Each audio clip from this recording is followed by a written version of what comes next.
দর্শক আমন্ত্রণ diamond cement প্রসঙ্গ চট্টগ্রামে। এলো instant milk powder happy cow, যেমন সাশ্রয়ী তেমনি পুষ্টিগুণে ভরপুর। আর এটা নিউজিল্যান্ডের গরুর দুধ। হ্যাপি কাউ, গরুর দুধের স্বাদ সবাই পাক। দর্শক, আমরা মহান ভাষা আন্দোলনের ভাষা শহীদদের প্রতি শ্রদ্ধা জানিয়ে প্রসঙ্গ চট্টগ্রামের আজকের এই পর্ব শুরু করছি। আপনারা নিশ্চয়ই জানেন আজ 1 ফেব্রুয়ারি, আজ থেকে শুরু হলো ভাষার মাস এবং একই সঙ্গে শুরু হলো অমর একুশে গ্রন্থমেলা। আপনারা নিশ্চয়ই জানেন যে বন্দরনগরী চট্টগ্রামে গত কয়েক বছর ধরে বইমেলা হচ্ছে। সেই বিষয় নিয়ে আমরা আজকে আলোকপাত করতে চাই এবং একই সঙ্গে আমরা এই অনুষ্ঠানের আলোচনা করব। আপনারা নিশ্চয়ই জানেন যে আজকে থেকে সেন্ট মার্টিন দ্বীপে 9 মাসের জন্য পর্যটক ভ্রমণ বন্ধ ঘোষণা করা হয়েছে। সেসব বিষয় নিয়ে আমরা এই পর্বে আলোচনা করতে চাই। আমরা একটু শুরুতে যেতে চাই জিমনেশিয়াম প্রাঙ্গণে, যেখানে শুরু হয়েছে অমর একুশে গ্রন্থমেলা এবং সেখানে রয়েছেন আমাদের সহকর্মী এমদাদুল হক। এমদাদ, মাত্রই ঘণ্টাখানিক আগে এই বইমেলা শুরু হলো এবং এই প্রথম দিনের মাত্র কয়েক ঘন্টার চিত্র হয়তো বোঝানো যাবে না, কিন্তু আমরা একটু জানতে চাই আপনার মাধ্যমে, সেটা হচ্ছে যে এইবারের বইমেলা নিয়ে প্রকাশক, লেখক বা তারা কি বলছেন?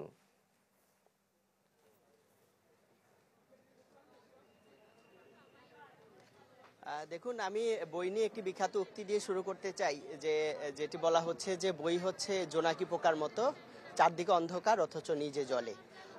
বাস্তবিকই আসলে এই যে বই আলো ছড়ায় এবং যারাই আসলে বইয়ের সংস্পর্শে আসে সবাই আলোকিত হয় এবং একই সাথে বইয়ের মাধ্যমে পুরো পৃথিবী, পুরো সমাজ আলোকিত হয়ে ওঠে। এবং একই সাথে আমি যদি বলতে চাই, অমর একুশে বইমেলা ঢাকার পাশাপাশি, যেটি 2019 সাল থেকে চট্টগ্রামে বইমেলা শুরু হয়েছে, এবার ষষ্ঠবারের মতো। মাঝখানে একবার করোনা ভাইরাসের কারণে বিরতি ছিল, এরপরে বইমেলা ষষ্ঠবারের মতো এবার বইমেলা হচ্ছে। তো এই বইমেলা আজকে কিছুক্ষণ আগে আসলে আনুষ্ঠানিকভাবে উদ্বোধন হলো। গৃহায়ন ও গণপূর্ত এবং শিল্প উপদেষ্টা আদিলুর রহমান খান তিনি উদ্বোধন করেছেন। তো আসলে আজকে যেহেতু প্রথম দিন, স্বাভাবিকভাবেই মেলার যে মেলা চলছে সেটির প্রস্তুতিও আসলে পুরোপুরি শেষ হয়নি। বিভিন্ন স্টলের এখনো আসলে প্রস্তুতি চলছে, সাজসজ্জার কাজ চলছে। তারপরও আমরা যেটি দেখছি যে আসলে লোকজন কিন্তু ভিড় করছেন। কিছু প্রকাশক, লেখক, প্রকাশক, পাঠকরা আসলে ভিড় করছেন। আমরা দুই একজন লেখক, প্রকাশকের সাথে একটু কথা বলতে চাইব। আমরা বিভিন্ন স্টলের চিত্র দেখাচ্ছি, একজন লেখকের সাথে আমি একটু কথা বলতে চাই। আমার সাথে আছেন লেখক শামসুদ্দিন শিশির। তার সাথে একটু কথা বলতে চাই যে প্রত্যেক বছর চট্টগ্রামে তো বেশ কয়েক বছর ধরে বইমেলা হচ্ছে। এই বছরের বইমেলা আপনার কি বই বের হয়েছে এবং এই বছরের বইমেলা নিয়ে আপনার প্রত্যাশাটা একটু জানতে চাই। অনেক ধন্যবাদ আপনাকে। চট্টগ্রাম সিটি কর্পোরেশন কর্তৃক আয়োজিত অমর একুশে বইমেলা 2025, এই মেলায় সকলকে স্বাগত জানাচ্ছি। আসলে আপনারা সকলেই জানেন যে প্রতি বছর একটা প্রাণের মেলায় এটা পরিণত হয়, এবছরও ঠিক তাই। আর এবার একটু সুবিধা হয়েছে আমাদের গত বছরের তুলনায়, যেখানে যাতায়াতের সুবিধার জন্য রাস্তার পাশেই হয়েছে, মানুষের আনাগোনা একটু বাড়ছে। প্রথম দিন হিসেবে যে উপস্থিতি সেটা খুবই ভালো। আর মেলায় এবার আপন আলো প্রকাশন থেকে শামসুদ্দিন শিশিরের লেখা যে বইগুলো এসছে সেগুলোর মধ্যে তৃণমূলের শিক্ষার প্রসার এবং সংকট, আমাদের প্রিয় শিক্ষক এবং আমার নিজের গবেষণা গ্রন্থ খুমি সম্প্রদায়, প্রান্তিক নৃগোষ্ঠী, এই বইগুলো এসছে। আর আমার পুরনো অনেক বই আছে, শিক্ষকতা মহান পেশা, মেনার্স, আপনাকেই বলছি স্যার, প্রিয় শিক্ষার্থী তোমাদের বলছি, এবং নৈতিক শিক্ষা। এবার আমি যে 26 দিনের মেলা আজকে মাত্র শুরু হলো, পুরো সময়টাই সামনে রয়ে গেছে, প্রত্যাশাটা কেমন? আমার প্রত্যাশা অনেক বড়। আমি আশা করছি এখানে শিক্ষক, শিক্ষার্থী, অভিভাবক সকলে আসবেন এবং সকলেরই যে প্রয়োজনের যে বইগুলা বা তাদের পছন্দের বইগুলো এখানে পাবে। গল্প, উপন্যাস, ছড়া, প্রবন্ধ এবং গবেষণা গ্রন্থ সবকিছুই তারা পাবে। আর আরেকটি বিষয়, যে আমরা জানি যে চট্টগ্রামের বইমেলা নিয়ে আসলে স্থানের বিষয়টি নিয়ে প্রত্যেক বছর বিভিন্ন জায়গায় হয়। এটা নিয়ে আসলে আপনারা কি মনে করছেন যে একই জায়গায় হলে ভালো, না এরকম কোনো সময় হয়তো বা সিআরবিতে হচ্ছে, আবার জিমনেশিয়ামে হচ্ছে, সেটা আসলে কোনটা? আমি মনে করি সবসময় জিমনেশিয়ামে হলে ভালো। এটা অনেক সিকিউরড, নিরাপত্তার জন্য যেমন ভালো, যোগাযোগের জন্য তেমন ভালো। আর সাধারণ পাঠকরা, আমাদের ছেলে মেয়েরা যারা আসতে চায়, ভাই বোনরা যারা আসতে চায়, তারা অনায়াসে এখানে একটা গাড়ির সুবিধা আছে, গাড়ি থেকে নেমেই তারা খুব সহজে এখানে প্রবেশ করতে পারে। অনেক ধন্যবাদ আপনাকে। আমরা কথা বলছিলাম লেখক শামসুদ্দিন শিশির, তার সাথে আমরা দেখছি যে একটি স্টল, শিশুদের বিভিন্ন বই নিয়ে এই স্টলটি সাজানো হয়েছে। এটি হচ্ছে ঝিলমিল প্রকাশনী স্টল। এখানে দেখছি যে আমরা শিশু কিশোর অভিভাবকরা এসছেন। আমি এই প্রকাশনীর বা এই স্টলে কারো একজনের সাথে কথা বলতে চাইবো একটু আমরা ছবি নিয়ে। এর মধ্যে একটু আমি তার সাথে একটু কথা বলতে চাই যে আপনারা কি ধরনের বই এনেছেন এবং কি অবস্থা একটু। জি, আসসালামু আলাইকুম। আমি ঝিলিমিল প্রকাশনী থেকে বলছিলাম, ঝিলিমিলের প্রতিনিধি হিসেবে। আমরা মূলত হচ্ছে যে বাচ্চাদের বই আমরা পুরো বাংলাদেশেই বিক্রয় করে থাকি। তো আমাদের মূলত হচ্ছে 2 থেকে 5 বছরের বাচ্চাদের জন্য পড়া, লেখা, ড্রয়িং করার জন্য বিভিন্ন ধরনের বই আছে। হ্যাঁ, যেমন ডিসপ্লেতে আছে, যেমন আমি এটা দেখাচ্ছি, আমাদের একটা খুব ভালো একটা বই, এটা হচ্ছে জ্ঞান বক্স, 32 পিসের, সারা বাংলাদেশে কিন্তু মানে জনপ্রিয়তা পেয়েছে। তো আমাদের সারা বাংলাদেশ থেকে এটা মোটামুটি আমরা সেল করে থাকি, আর এখানেও মানে আমরা খুব ভালো সাড়া পাচ্ছি। এবং সারা বছরই তো নিশ্চয়ই বই মেলার জন্য অপেক্ষা করেন, এবারের প্রত্যাশাটা একটু জানান। এবারের প্রত্যাশা হচ্ছে যে আশা করি পাঠক আসবে, আমাদের মানে ভালো সাড়া পাবো, আর মানে সবার সহযোগিতা আমরা কামনা করছি। অনেক ধন্যবাদ। কথা বলছিলাম আমরা ঝিলমিল প্রকাশনীর একজনের সাথে। আমরা হয়তোবা শিশুদের সাথে যারা বই কিনতে এসছে তাদের সাথে একটু কথা বলতে চাই। একজন সোনামণির সাথে একটু কথা বলতে চাই। তুমি বই কিনতে এসছো, কি বই কিনতে এসেছো, কেমন লাগছে? অনেক সুন্দর বই দেখা যাচ্ছে এখানে। আমি গল্পের বই নিতে চাই। হ্যাঁ, আমি এখানে এসেছি গল্পের বই কিনতে, ভূতের গল্প, মানে অনেক ধরনের গল্পের বই কিনতে। এই বই মেলা তো অনেক ভালো, যে নতুন নতুন বই পাওয়া যায়। হ্যাঁ, অনেক বই পাওয়া যায়। শুনছিলেন, আমরা হয়তো আরো 2-1টি স্টলে যাব। এখানে একটি বিষয় জানিয়ে রাখি যে এই যে বই মেলায় বিভিন্ন ধরনের বই যেমন আছে, একই সাথে সাজসজ্জার মুন্সিয়ানা, সেটিও কিন্তু আসলে বই মেলার ক্ষেত্রে অন্যরকম একটি বিষয়। যে আমরা দেখছি যে এই যে বিদ্যানন্দ প্রকাশন, তারা আসলে পুরো কাঠ সহ, কাঠ, বাঁশ বা এই ধরনের প্রাকৃতিক বিষয়গুলো নিয়ে তাদের স্টল সাজিয়েছে, এবং সে অনুযায়ী আসলে তারা সাজিয়েছে। তো আমরা নিশ্চয়ই বিরতির পরে এসে আমরা আবার বলবো। তো আমরা নিশ্চয়ই বিরতির পরে আরো তথ্য জানাতে পারবো বইমেলা সম্পর্কে।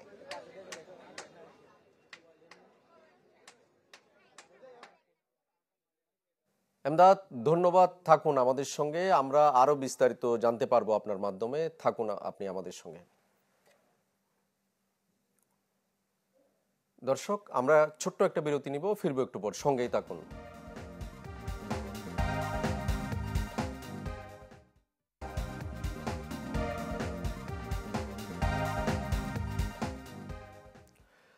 দর্শক, আবারও আমন্ত্রণ ডায়মন্ড সিমেন্ট প্রসঙ্গ চট্টগ্রামে।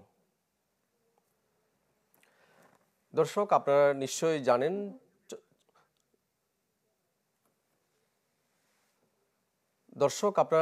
জানেন চট্টগ্রামে আজ থেকে শুরু হয়েছে অমর একুশে গ্রন্থমেলা। সেখানে ঢাকা, চট্টগ্রামের 140টি প্রকাশনা সংস্থা অংশ নিচ্ছে, এবং সিটি কর্পোরেশনের উদ্যোগে এই বই মেলা হচ্ছে।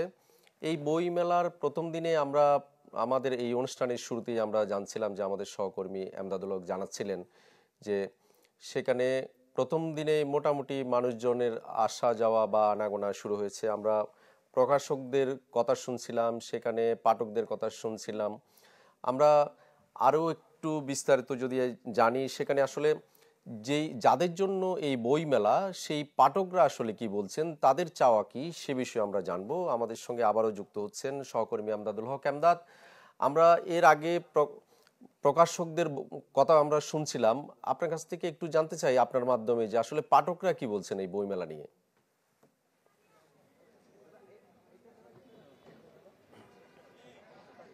আমরা আমরা পাঠকদের বিষয়টা জানতে চাই, তবে তার আগে ছোট্ট একটা বিষয় একটু আমরা কথা বলবো। এই যে যেটি দেখাচ্ছিলাম আমরা, যে এই যে বিদ্যানন্দ সাজসজ্জা, এই বিষয়ে বিদ্যানন্দ প্রকাশনে একজন আছেন, আপনার কাছে জানতে চাই যে এবারে আসলে আপনাদের এই যে সাজসজ্জা, নতুন কি বই এসছে আর থিম কি এবারে? দেখুন, আমাদের পরম বন্ধু যে গাছ আমাদের অক্সিজেন যোগায়, সেই গাছকে কিন্তু আমরা নিধন করার ফলে আমরা এই জীববৈচিত্র্য ধ্বংস হয়, আমাদের পরিবেশের ভারসাম্য নষ্ট হয় এবং গ্লোবাল ওয়ার্মিং বৃদ্ধি পাচ্ছে। সেই কারণে আমাদের অতিবৃষ্টি, অনাবৃষ্টি, বন্যা, খরা এবং দুর্যোগ বৃদ্ধি পাচ্ছে। যে কারণে কিন্তু আমরা কিন্তু এটা ক্ষতিকর প্রভাব থেকে বিশ্বকে রক্ষা করার জন্য আমরা এখানে আগত যারা দর্শনার্থী আছে তাদেরকে আমরা এটার ক্ষতিকর প্রভাব সম্বন্ধে তাদেরকে একটা মেসেজ দিতে চাই। পাশাপাশি যারা বই কিনে তাদের জন্য আমাদের বই উপহার দিচ্ছি। এই গাছ নতুন কি বই এসছে আপনাদের? আমাদের নতুন বেশ কয়েকটি বই এসেছে। আমাদের উপন্যাস, যদি এখনো ছাপানো শেষ হয়নি, আমরা আমাদের এবছর 5টি বই আমরা নতুন করে প্রকাশ করছি। শুভকামনা থাকবে আপনাদের জন্য, এবং আমরাও চাই যে দিন যত যাবে নতুন নতুন বই আসবে এবং এর মাধ্যমে পাঠক আসলে জ্ঞানে সমৃদ্ধ হবেন দিন দিন। আমরা 2-4 জন পাঠকের সাথে একটু কথা বলতে চাই, যারা বই কিনতে এসছেন বা যারা বিভিন্ন জায়গা থেকে এসছেন। আমি একটু আপনার সাথে একটু কথা বলতে চাই। এই যে বই মেলা, নিশ্চয়ই সারা বছর এই বই মেলার জন্য অপেক্ষা করেন। এই যে বই মেলা শুরু হলো, কেমন লাগছে? আসসালামু আলাইকুম ভাই, আলহামদুলিল্লাহ ভালো লাগছে। এটা আমাদের চট্টগ্রাম জন্য সৌভাগ্য বিষয়। মেলা মানে নতুন নতুন বই আছে, নতুন নতুন বই আছে, আমাদের একটা অন্তরের বিষয়। আমরা অনেক কিছু শিখে যাই এখান থেকে। ধন্যবাদ। আমরা শুনছিলাম যে এই বই মেলা নিয়ে একজন পাঠকের, আমরা আরো 2-4 জনের বক্তব্য একটু শুনবো, যে একটু যারা এসছেন। যদিও আসলে প্রথম দিনে পাঠকের উপস্থিতি খুব বেশি একটা নেই, তারপরেও যারা এসছেন একটু দেখছেন, ঘুরে ঘুরে দেখছেন। আমি 2-1 জনের সাথে একটু 2-1 জনের সাথে যদি একটু কথা বলতে চাই। সমস্যা নেই। এই যে বই মেলা, সারা বছরই তো নিশ্চয়ই পাঠকরা বই মেলার জন্য অপেক্ষা করেন, তো কি অবস্থা? এই যে বই মেলা শুরু হলো, এটা আসলে চট্টগ্রামের জন্য তো খুবই একটা উৎসবের জায়গা বই মেলাটা, এবং আমরা চট্টগ্রামবাসী যারা আছে আমরা অত্যন্ত আনন্দ নিয়ে আমরা এই বই মেলার সাথে আমরা যুক্ত থাকি এবং প্রতিনিয়ত আমরা বই কিনি। আর এই বছরে একবার যে বই মেলাটা 1 মাস ব্যাপী কিছু আমরা এক্সক্লুসিভ বইগুলো পাই, যেটা আমাদেরকে আসলে অনেক কিছু শিখায়, আমরা শিখতে পারি। আর আমি মনে করি যে মেলায় এই ধরনের বইয়ের যে একটা মেধার যে একটা আদান প্রদান হয়, আমি মনে করি এটা আমাদের জন্য না, শুধু আমাদের যারা ছোট বাচ্চারা আছে তাদের জন্য এটা ভীষণ ভীষণ দরকার, এবং আশা করি আরো সুন্দর হবে মেলা, আরো আগামী তার ভালো হবে। ধন্যবাদ আপনাকে। অনেক ধন্যবাদ। আমরা আরো 2-1 জনের সাথে নিশ্চয়ই কথা বলবো, যারা মেলা এসছেন, ঘুরছেন, বই দেখছেন। যদিও আমি যেটা বলছি যে বারবার, যে আজকে যেহেতু প্রথম দিন, সবাই এসছেন, দেখছেন, আজকে বই কেনা হবে এরকম হয়তোবা সম্ভাবনাটা খুব কম। তারপর 2-1 জন পাঠকের সাথে একটু কথা বলতে চাই, যে এই যে বই মেলা প্রতি বছর একবারই হয় আসলে, এই যে 21শে বই মেলা, অমর 21শে বই মেলা, কি অবস্থা, কেমন প্রত্যাশা থাকে? এবারের প্রত্যাশাটা কি আপনার বই মেলা? মানে এবারের বই মেলা আলহামদুলিল্লাহ আমার থেকে মোটামুটি ভালো মনে হচ্ছে। আর প্লাস আপনার এখনো তো আপনার স্টল মাত্র শুরু হচ্ছে, আশা করা যাচ্ছে এবার আস্তে আস্তে অনেক ভালো দিকে আগাইতে পারে। বই তো মানুষের একটা ভালো দিক, বই পড়লে মানুষ অনেক কিছু শিখতে পারে। আর আমি স্টুডেন্ট হিসেবে অনেক বই পড়ছি আলহামদুলিল্লাহ, ভালো ভালো বইয়ের কালেকশন আছে। আর একটা বই ছিল আমাদের শেওসী নামের, আমার ছোট ভাই সেটা লিখছে, বইটা খুব ভালো, এটা পড়লে অনেক শুভকামনা, এবং নিশ্চয়ই পাঠকরা এই বিষয়টি বিবেচনা করবেন। তো আসলে একটু জানাতে চাই যে 2019 সাল থেকে ঢাকা আন্তর্জাতিক বইমেলার পাশাপাশি চট্টগ্রামের যে অমর 21শে বইমেলার আয়োজন, সেটি শুরু হয়েছে, এবং এবারে একটু তথ্য জানিয়ে শেষ করতে চাই যে 107টি প্রকাশনীর 140টি স্টল এবারে বইমেলা থাকছে, এবং সেটি আগামী 26 ফেব্রুয়ারি পর্যন্ত চলবে। এবং এই বইমেলার মাধ্যমেই নানা প্রকাশনী বা পাঠকরা, লেখকরা যেমন তাদের বইকে ছড়িয়ে দিতে চান, একই সাথে পাঠকরাও সমৃদ্ধ হবেন নানা জায়গার, নানা দেশের, নানা লেখকের বইয়ের মাধ্যমে, নানা ধরনের, সেই প্রত্যাশা জানিয়েই চট্টগ্রাম অমর 21শে বইমেলার এখান থেকে শেষ করছি।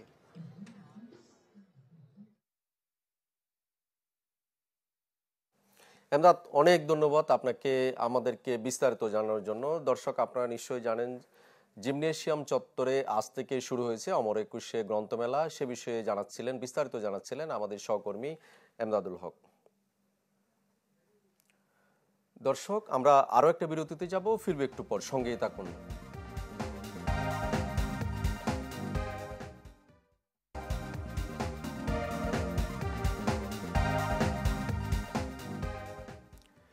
দর্শক, আবারও স্বাগত ডায়মন্ড সিমেন্ট প্রসঙ্গ চট্টগ্রামে। দর্শক, আমরা এই পর্বে একটু যেতে চাই সেন্ট মার্টিন প্রসঙ্গে। আপনারা নিশ্চয়ই জানেন, আজ থেকে বন্ধ হয়ে গেছে 9 মাসের জন্য পর্যটক ভ্রমণ সরকারি নির্দেশনায়। মূলত পরিবেশ রক্ষার কথা বলে সেখানে সরকার যে নির্দেশনা দিয়েছে যে আজ থেকে 9 মাস সেখানে কোনো পর্যটক যেতে পারবে না। এই বিষয়ে আমরা আরেকটু বিস্তারিত জানতে চাই। আমরা একটু যেতে চাই কক্সবাজারে। সেখান থেকে আমাদের সঙ্গে যুক্ত হচ্ছেন সহকর্মী আজিম নিহাত। আজিম নিহাত, আপনি একটু বলবেন এই যে আজকে থেকে যে বন্ধ হয়ে গেল সেখানে পর্যটক ভ্রমণ, সেটার প্রেক্ষিতে সেখানকার মানুষজন কিংবা পরিবেশ কর্মী বা প্রশাসন কি বলছে?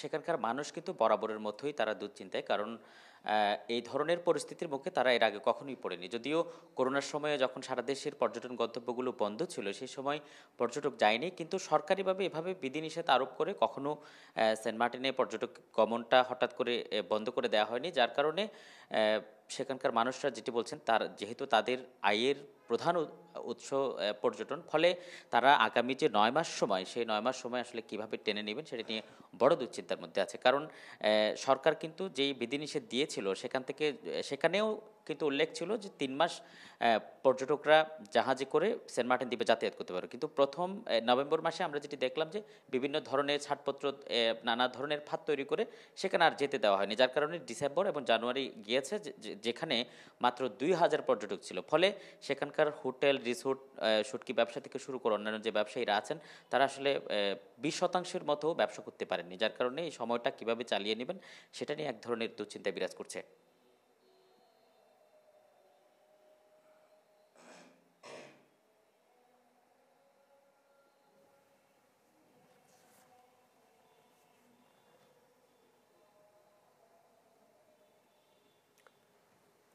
আজিম, আপনি এই যে সেখানকার পরিস্থিতির কথা বলছিলেন, কিন্তু সেই বিষয় নিয়ে আসলে সেখানকার পরিবেশ কর্মীরা কি বলছে? আসলে কি পরিবেশ রক্ষা সম্ভব হবে যে এই নির্দেশনার পর?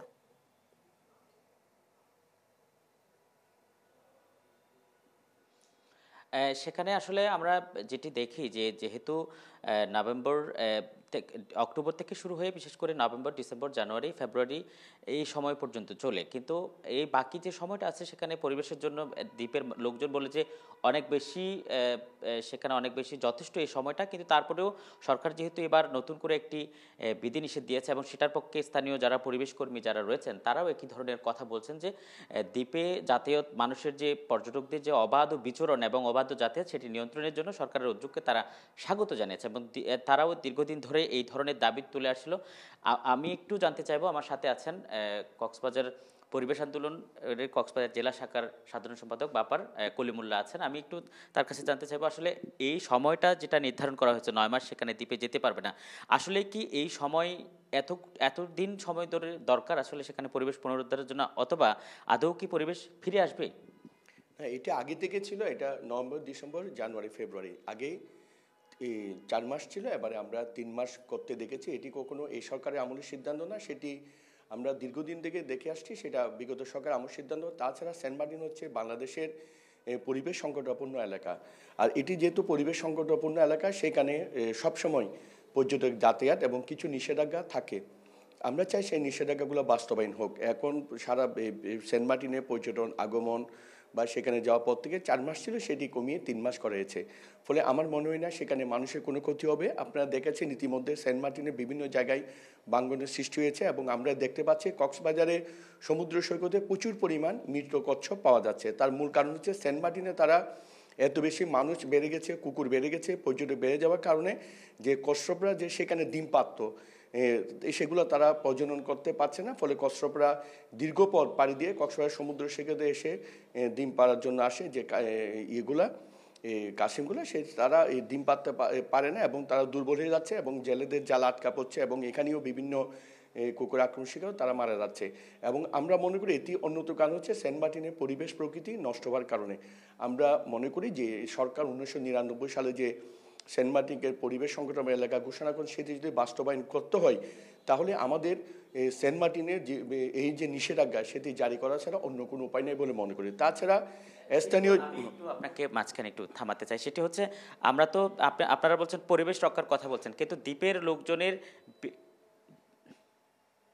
কিন্তু আমরা আমি আপনার কাছে যেটি জানতে চাচ্ছি, আপনারা দীর্ঘদিন ধরে পরিবেশ রক্ষার আন্দোলন করছেন, কিন্তু দ্বীপের লোকজন বাকি এই 9 মাসটা কিভাবে চলবে? তাদের যেহেতু এখন আমরা যেটি খবর নিয়েছি প্রায় 90% মানুষ কিন্তু এখন পর্যটনের উপর নির্ভরশীল, ফলে তারা হঠাৎ করে নতুন কোন জায়গায় যাবে এবং তাদের জন্য কোনো সরকারের সুনির্দিষ্ট কর্মসংস্থান বা অন্য কোনো ধরনের প্ল্যান কিন্তু এখনো মানুষের সামনে আসেনি, ফলে আপনারা তাদের জীবিকা নিয়ে কী ভাবছেন? তারা আসলে এটি অতিরঞ্জিতভাবে প্রচার করছে কিছু হোটেল মালিকেরা। আমরা মনে করি সেন্ট মার্টিনের 80% মানুষ পর্যটন নির্ভর না, তারা সমুদ্র নির্ভর, তারা শুটকি ফলায়, সেখানে মাছ শিকার করে এবং তারা বিভিন্ন কাজকর্ম করে সেখানে চলে। আমরা মনে করি সেন্ট মার্টিনকে রক্ষা করতে হবে, না হলে আমাদের স্বাধীনতা সার্বভৌমের জন্য ক্ষতিকর। ইতিমধ্যে সেন্ট মার্টিনে ভাঙন দেখা দিয়েছে এবং সেন্ট মার্টিনের মতো একটা জায়গায় সেখানে ইকো ট্যুরিজম হওয়ার কথা, সেখানে স্থানীয় জনগণ অসহযোগিতার কারণে সেখানে 4তলা 5তলা বিল্ডিং গড়ে হচ্ছে। ফলে সেন্ট মার্টিন উপরিভাগে যে কংক্রিট স্থাপনার চাপ পড়ে যাচ্ছে, ফলে দ্বীপটি অচিরে বিলীন হয়ে যাচ্ছে। আমরা মনে করি সেন্ট মার্টিনের জনগণ উচিত, যেহেতু এখানে কোস্টগার্ড বা পরিবেশ অধিদপ্তর সম্ভব না, জনগণে গিয়ে এসে যারা সেখানে কংক্রিট স্থাপনা নির্মাণ করছে তাদের বাধা দেওয়া এবং সেন্ট মার্টিনের পরিবেশও রক্ষা করা এবং তাদের জীবিকাও সমানভাবে রক্ষা করা।